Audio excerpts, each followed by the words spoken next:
Welcome back, and we're talking tennis. And joining me on set is Kendall Cuffy, and he's the president of the Tennis Association of Trinidad and Tobago, better known as Tennis TT. Kendall, welcome to the program. Thanks a lot.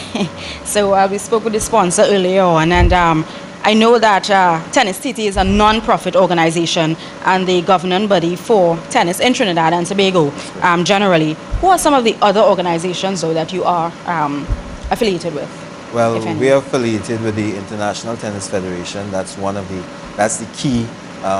They're the governing body for tennis globally. So we have to be affiliated with them as the local body for tennis. And we also are affiliated with COTEC, which is the Central American organization for tennis. Right. They cater for a lot of the tournaments in the region. So we are also affiliated with them. And we also have partnerships, I would say, with other organizations, tennis organizations in the Caribbean. Nicely. And how many zones do you have at present, though?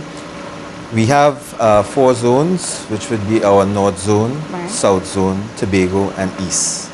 And within the zones, how many teams or clubs would you say you have to date? Well, nationally, we have an average of about between 20 to 25 clubs. North Zone and the East Zone would have the largest. Actually, South has quite a number of them, but North and South would have the most clubs. Clubs? Yes. In terms of clubs, though, is there, let's say I have a child, can I just say, okay, she has some talent, he has some talent. Is it an easy process to be a part of a club? Well, that's one of the things we have to speak with the clubs about. Right. Because right now most of the clubs are private clubs. Right. And unless you are a parent who has a child, most of the clubs will have a junior membership, and they may have the child as a junior member. Okay. But for a normal person who's not a member of a club at all, it's kind of difficult for you to be a part. So one of the things we're looking to try and do is have the so that schools, some kids from the schools could come and be a part of the development of those clubs. Right. And a lot of the clubs do have older members, so we have to try and encourage them to start recruiting younger members now. Or else, exactly. Well, they have the training, so it's just to literally pass it down. What age would you say is a good age to start tennis? Well, I mean, we have tennis players starting as 5 and 6. Right? At that age, you're looking at hand-eye coordination. So it's just a matter of them playing the ball, playing smaller rackets, so that they can get that coordination. Right, going. So we just want them to get comfortable with that age and just to have fun. Right. What for this particular tournament that we're having, it started yesterday. Yes. And when is it going to end, though? How long is it running for? Until Saturday. Till Saturday, this Saturday. And are there different age groups that will be a part of it? Yes, actually the age group is under 10, under 12, under 14, under 16 and under 18. And we have a special tournament, that's the Red Star. Right. That's on the last day. That's literally those are children 10 years and under who have never played any sort of tournament, played anything. The beginners, true beginners that come into that, where they play abbreviated version of the thing where we use half of the court because children at that age unable to reach the full length of the court. They use a different ball as well, even in the under 10. Okay. Right, so there are different balls that they doesn't have that sort of sponge bounce that the normal balls would have. So it does cover, this tournament does cover the wide range of junior players. And within the age groups that you called, I think it was about 5. Right. 5 age groups. Do you have a lot of applicants? Yes. Actually, as I said, the tournament is roughly, we have 60 odd boys and 30 something girls, total around 1 something. And out of that, you have in some instances as much as 17, right, in entrances in the category. Are there any clubs that are dominating? Yeah, well, they tend to have, especially in the junior thing, from time to time, it tends to rotate as the time goes on. Right now, you will find that There's one basically out of Port of Spain. You have Country Club. Right. You have one that is based in the right on the same courts that we play.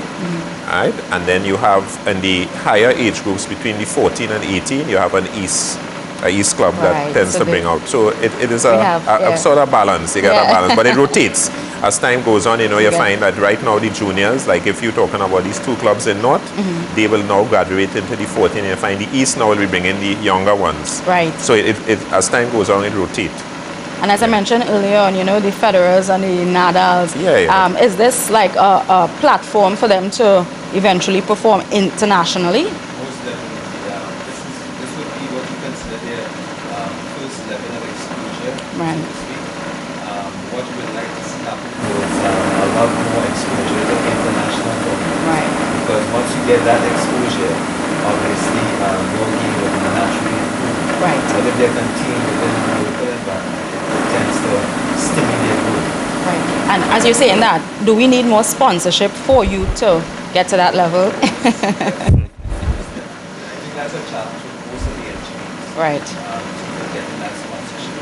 And especially a smaller sport when compared to football Right. and cricket.